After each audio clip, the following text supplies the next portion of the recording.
Avez-vous déjà senti que vous quittez toujours ce que vous devriez faire aujourd'hui? Les jours passent, les opportunités viennent et disparaissent, et vous continuez à attendre le bon moment pour agir. Mais la vérité est que ce moment n'arrive jamais. La procrastination vole nos rêves, retarde notre croissance et nous empêche de vivre pleinement le dessein de Dieu. Plusieurs fois, nous justifions cette inertie en disant que nous nous attendons à la volonté de Dieu, alors qu'en fait, il nous a déjà donné tout ce dont nous avons besoin pour commencer.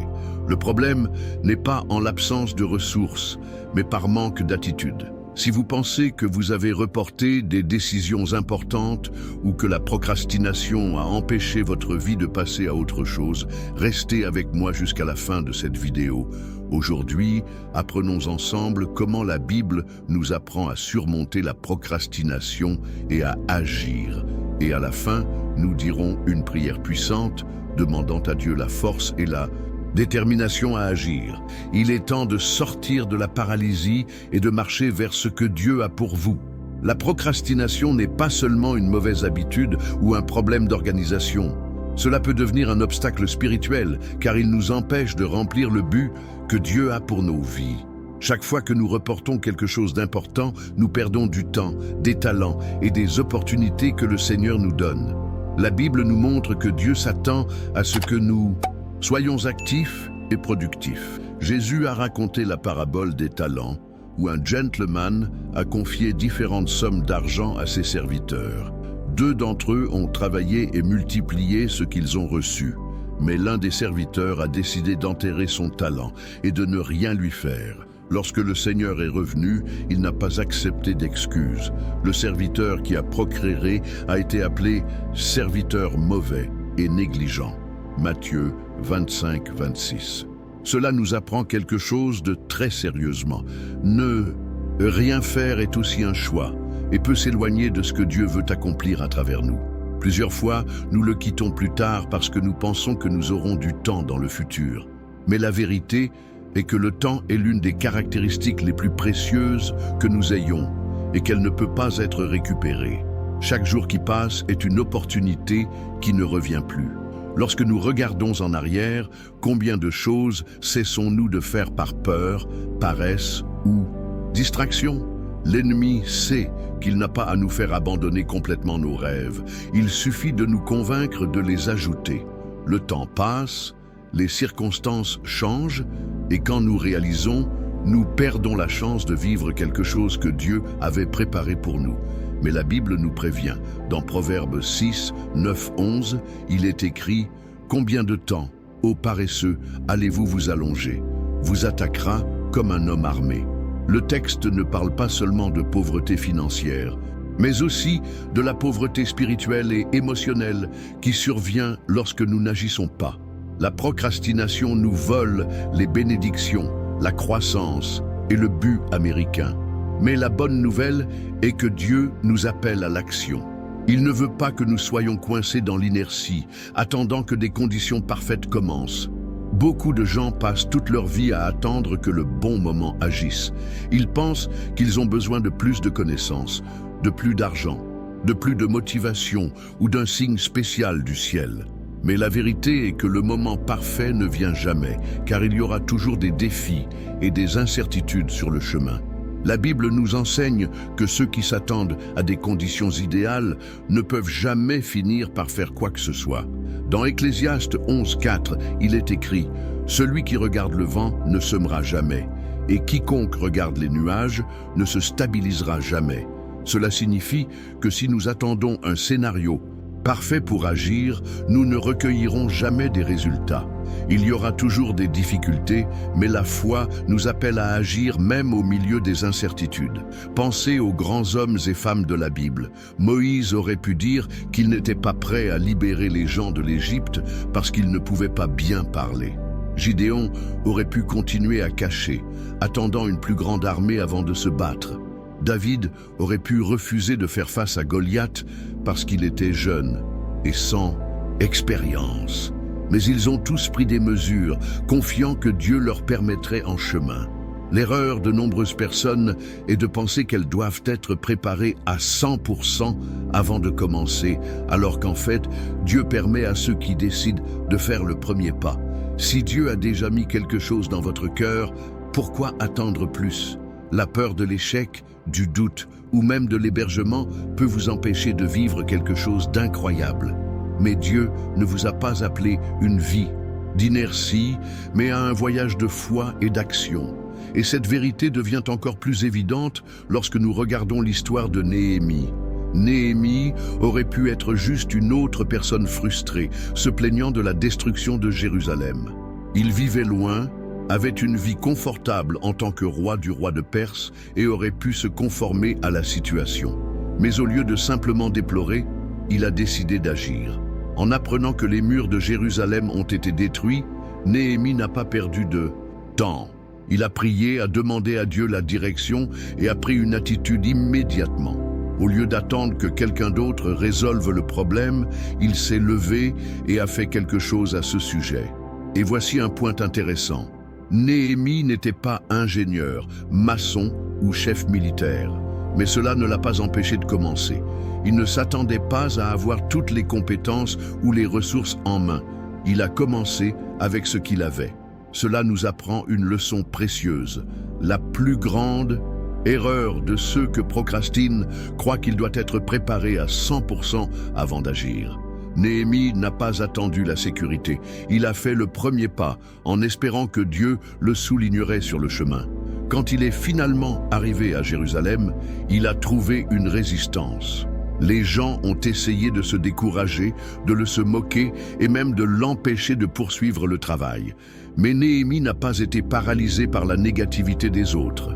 Il a répondu avec foi et détermination en disant « Le Dieu du ciel est celui qui nous donneront un bon succès. Nous, ses serviteurs, nous levons et construiserons. » Néhémie 2:20. Même face aux critiques et aux difficultés, la Néhémie était ferme, et en seulement 52 jours, les murs ont été reconstruits. Algo que le peuple n'avait pas pu faire depuis des décennies. Cela prouve que lorsque nous décidons d'agir, Dieu entre sur providence. Souvent, ce qui manque pour que quelque chose se passe dans nos vies n'est pas un miracle, mais une attitude de courage. Mais si nous le savons, pourquoi avons-nous encore autant de difficultés à agir? Souvent, la réponse réside dans la peur et l'insécurité qui nous paralysent. Ce n'est souvent pas le manque de temps ou de capacité qui nous empêche d'agir, mais de peur. Peur d'échouer, peur du jugement des autres, peur de ne pas être assez bonne. Cette peur nous fait reporter des décisions importantes et nous maintient coincés dans une zone de confort qui n'est pas confortable. C'est juste paralysant. La Bible regorge d'exemples de personnes appelées Dieu qui avaient peur. Moïse a tenté d'échapper à sa mission en disant qu'il ne pouvait pas bien parler. Gidéon doutait de sa propre force et avait besoin de signes pour croire qu'il était capable. Jérémia a dit qu'il était trop jeune pour être prophète. Ils ont tous dû faire face à la peur avant de vivre le dessein de Dieu. Mais il y a une vérité puissante que nous devons comprendre. La peur ne perd de la force que lorsque nous décidons d'agir malgré. Dans Joshua 1:9, Dieu donne un ordre clair. « Je ne vous ai pas commandé, soyez forts et courageux. Ne soyez pas terrifiés ou découragés, car le Seigneur, votre Dieu, sera avec vous où vous marchez. » Dieu n'a pas dit « Attendez que toute la peur disparaisse pour agir. » Il a dit « Soyez forts et courageux. » Cela signifie que le courage n'est pas l'absence de peur, mais la décision de passer à autre chose. Si vous avez reporté quelque chose parce que vous avez peur d'échouer, n'oubliez pas, l'échec n'est pas tombé, il n'essaie jamais. L'erreur n'est pas tombée sur le chemin, mais ne faisant jamais le premier pas. Et pour surmonter cette barrière, la Bible nous enseigne des stratégies pour créer une discipline et maintenir l'accent sans permettre à la procrastination de nous maîtriser. La procrastination ne disparaît pas seule. Gagner ce problème nécessite une discipline, un engagement et un positionnement ferme. Heureusement, la Bible nous donne des principes puissants pour développer une vie d'action et de but. L'un des enseignements les plus importants est dans Luc 16:10. « Qui est fidèle dans le petit est aussi fidèle dans le tout. » et qui est injuste dans le petit est aussi injuste. Cela signifie que le changement commence dans les petites choses. Nous reportons souvent de grandes décisions parce que nous cultivons déjà l'habitude de reporter les petits. Si nous ne pouvons pas respecter les délais simples, organiser notre routine ou être constants dans de petites responsabilités, nous n'aurons guère de discipline pour faire face à de plus grands défis. Comment appliquer cela dans la pratique? Fixer des objectifs clairs. Jésus avait toujours un but bien défini dans tout ce qu'il a fait. Il n'a pas perdu de temps ou n'a pas agi sans direction. Plusieurs fois, nous tergiversons parce que nous ne savons pas exactement où nous allons. Réglez vos objectifs clairement et précisément. Demandez-vous, que dois-je faire aujourd'hui pour faire avancer mon objectif? Agir, même sans motivation. Beaucoup de gens espèrent avoir envie d'agir, mais la vérité est que la discipline est plus importante que la motivation. Si nous ne sommes guidés que de ce que nous ressentons en ce moment, nous ne sortirons guère à sa place. La Bible nous apprend à agir par la foi, pas pour les émotions. Évitez les distractions et les influences négatives. Le monde est plein de distractions qui volent notre objectif et nous font reporter ce qui compte vraiment. Jésus savait quand il était temps de s'éloigner de la foule pour se concentrer sur ce qui était essentiel. Si quelque chose vous empêche d'avancer, il peut être temps de couper ou de réduire cette influence. Faites confiance à Dieu permet à ceux qui agissent. Aucune grande réussite ne se produit du jour au lendemain, mais chaque étape nous a fait nous rapprocher de notre destin. Dieu ne s'attend pas à la perfection, il s'attend à une disposition. Lorsque vous franchissez le premier pas, cela vous renforcera sur le chemin. Mais pour que cette transformation se produise, il est essentiel de demander de l'aide dans la prière, de demander à Dieu de courage et de déterminer d'agir. Si vous sentez que la procrastination vous a retiré de vos rêves, de vos responsabilités et même du dessein de Dieu, c'est le moment de délivrer cette lutte au Seigneur. Seuls, nous pouvons échouer, mais avec Dieu, nous pouvons surmonter toute barrière qui nous empêche d'agir. Si vous le pouvez, fermez les yeux et priez avec moi. Père bien-aimé, aujourd'hui, je me suis mis devant vous pour reconnaître que j'ai souvent laissé ce que j'aurais dû faire pour demain. Monsieur, combien d'opportunités que j'ai perdues parce que j'ai trop attendu. J'ai reporté des décisions importantes et laissé la peur et l'insécurité pour me paralyser. Mais aujourd'hui, je choisis de changer. Je ne veux plus perdre de temps. Je ne veux plus permettre à la procrastination de me voler le but que le Seigneur a pour moi. Aidez-moi à gagner cette barrière. Donnez-moi la force d'agir, la discipline est constante et la sagesse pour bien gérer mon temps. Seigneur, prenez toute la peur de l'échec de moi, toute l'insécurité qui m'empêche d'avancer. Puis-je avoir confiance que vous êtes avec moi à chaque étape et que même si je ne vois toujours pas le chemin complet, je peux faire le premier pas avec la foi.